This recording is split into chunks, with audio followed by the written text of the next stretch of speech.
केवल न्याय मांगने आया था, लाल किले पर कब्जा करने नहीं आया था।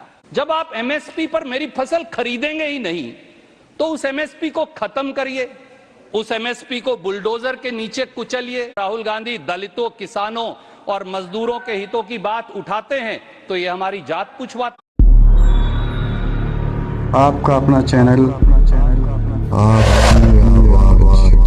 नमस्कार दोस्तों, आज जो संसद में जो गर्मा गर्म बहस हुई है किसानों की आत्महत्या और उनसे जुड़े हुए जो मुद्दे एमएसपी और साथ साथ में जो जाति के ऊपर जो बहस हुई है, तो उसके बारे में ये पूरा आप देखिए इस वीडियो को। ज्यादा मैं आपका टाइम नहीं लूंगा, तो देखिए। केवल न्याय मांगने आया था, दिल्ली के दरवाजे पर दस्तखत देकर हक मांगने आया था, लाल किले पर कब्जा करने नहीं आया था। पर कानून तो वापस लिए। एमएसपी की गारंटी का वादा जो किया था वो आज तक पूरा नहीं हुआ। और आज मैं आपसे एक कहूंगा, किसान एमएसपी की गारंटी क्यों मांगता है? क्या जरूरत है एमएसपी की गारंटी की? कारण बड़ा साफ है, क्योंकि मोदी सरकार, भाजपा सरकार, एनडीए सरकार घोषित एमएसपी पर, जो एमएसपी आप निर्धारित करते हैं, उस पर आप फसल खरीदते ही नहीं। ये दुर्भाग्य है इस देश का। तो एमएसपी का फायदा क्या है? और ये मैं नहीं कह रहा, सदन के पटल पर मैंने सवाल पूछा और 6 दिन पहले राज्यसभा में उस सवाल का जवाब आया। उस जवाब ने इस ढोल की पोल खोल दी और ये वो जवाब है sir. This is unstarred question number 483।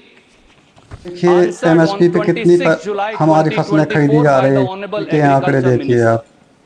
इन्होंने बताया, क्योंकि मैंने पूछा था कि कितनी रबी 2023-24 की फसल पैदा हुई, आपने कितनी एमएसपी पर खरीदी। मैं वो पढ़कर बताना चाहता हूं। गेहूं 2023-24 रबी में 1129 लाख मीट्रिक टन पैदा हुई, आपने खरीदी, आपका जवाब है 262 लाख टन, यानी 23%। बाकी कहां जाएं? आप एमएसपी पर खरीदते ही नहीं। आप रखते होंगे, आप बहुत बड़े किसान हैं ना। जो 16,53,000 टन पैदा हुई, ये मंत्री जी ने बताया। एमएसपी पर कितनी खरीदी? 0, एक दाना नहीं खरीदा। मैं नहीं कह रहा, आपका जवाब है। चना जो आप भी उगाते हैं, मैं भी उगाता हूं, इस यहां जो कृषि की पृष्ठभूमि से जुड़े लोग हैं, कहीं ना कहीं वो जुड़े हैं। 115,76,000 टन पैदा हुआ, आपने बताया खरीदा कितना? 115,76,000 टन से 43,000 टन, 0.37% एमएसपी पर खरीदा। मैं नहीं कह रहा, ये आपका जवाब है, 6 दिन पुराना। मसूर 17,54,000 टन पैदा हुई, आपने खरीदी कितनी रबी में? 2,47,000 टन, 14%। सरसों 131,61,000 टन पैदा हुई, आपने बताया खरीदी कितनी? 12,09,000 टन, 9.19%। सूरजमुखी आपके मुताबिक 51,000 टन पैदा हुई, 0% एमएसपी पर खरीदी। यह आपका जवाब है, जो 6 दिन पहले इसी सदन में आपने मुझे दिया।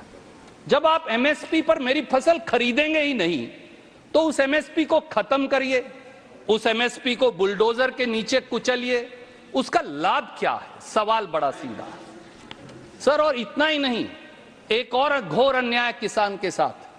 कृषि मूल्य आयोग से बड़ी तो कोई रिपोर्ट नहीं, उनकी ताजी रिपोर्ट में लेकर आया।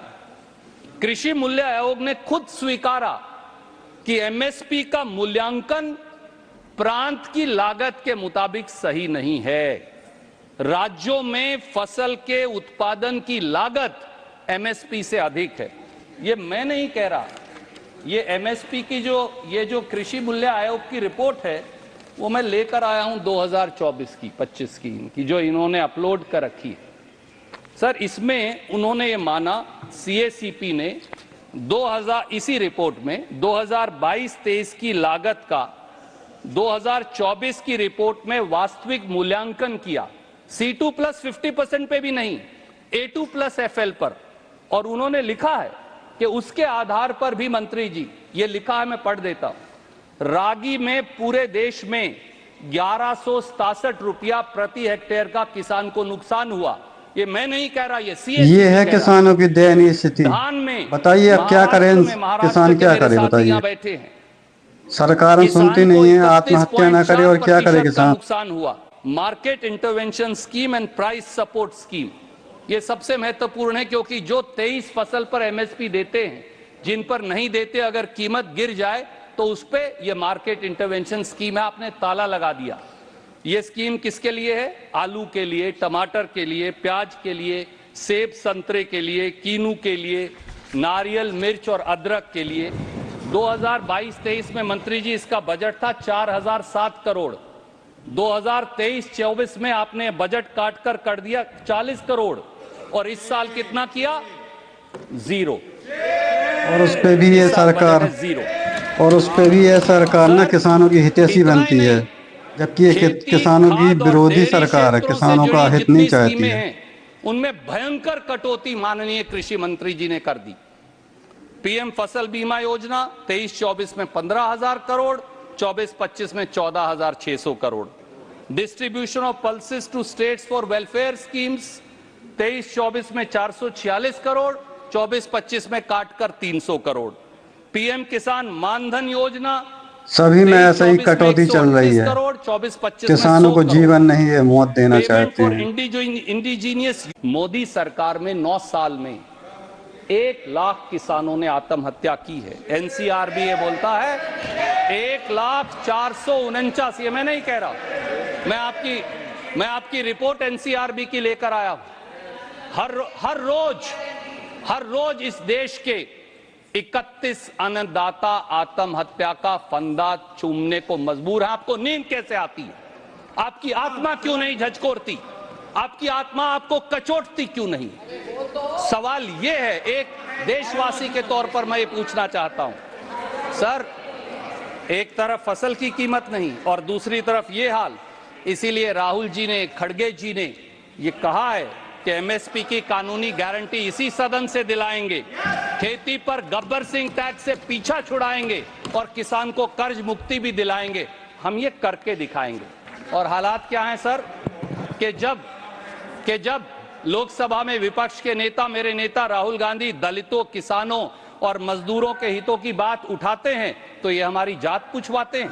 ये आप यहाँ की चर्चा करें सर, जात चर्चा नहीं, आप यहाँ की बात करें। सर, जात जाननी है, आप यहाँ की बात करिए। ओके सर, जात जाननी है तो सोनीपत के खेतों में चिलचिलाती गर्मी में राहुल गांधी जी के साथ धान की पौध लगाते किसान से हमारी जात पूछिए।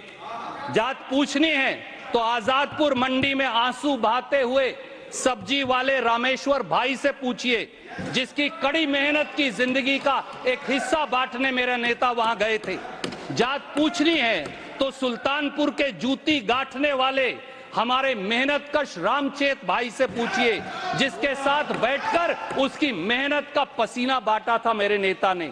जात पूछनी है तो अंबाला और चंडीगढ़ के ट्रक ड्राइवरों से पूछिए, जिनकी मुश्किल जिंदगी का सुख और दुख बांटा था हमने। हमारी जात पूछनी है तो कीर्ति नगर के हमारे बड़ई भाइयों से पूछिए, करोल बाग के मैकेनिक भाइयों से पूछिए, जिनकी मेहनत का आकलन महसूस करने और समझने गए थे हमारे नेता। सत्ता के अहंकार की ऊंची अट्टालिकाओं में बैठे हुए आपको किसान, मजदूर, दलित, गरीब की आवाज सुनाई नहीं देती। काश इनको मैं फिर कहूंगा, ये फिर कहेंगे मेरे आदरणीय बड़े भाई मंत्री जी, दिनकर जी की बात सुन लेते। दोबारा याद दिलाता हूं, मूल जानना बड़ा कठिन है नदियों का, वीरों का। लगे तो प्लीज लाइक करें, शेयर करें, और अगर आप इस चैनल को फिर से देखना चाहते हैं और मेरे साथ जुड़ना चाहते हैं तो सब्सक्राइब करें। जय हिंद, जय भारत, वंदे मातरम।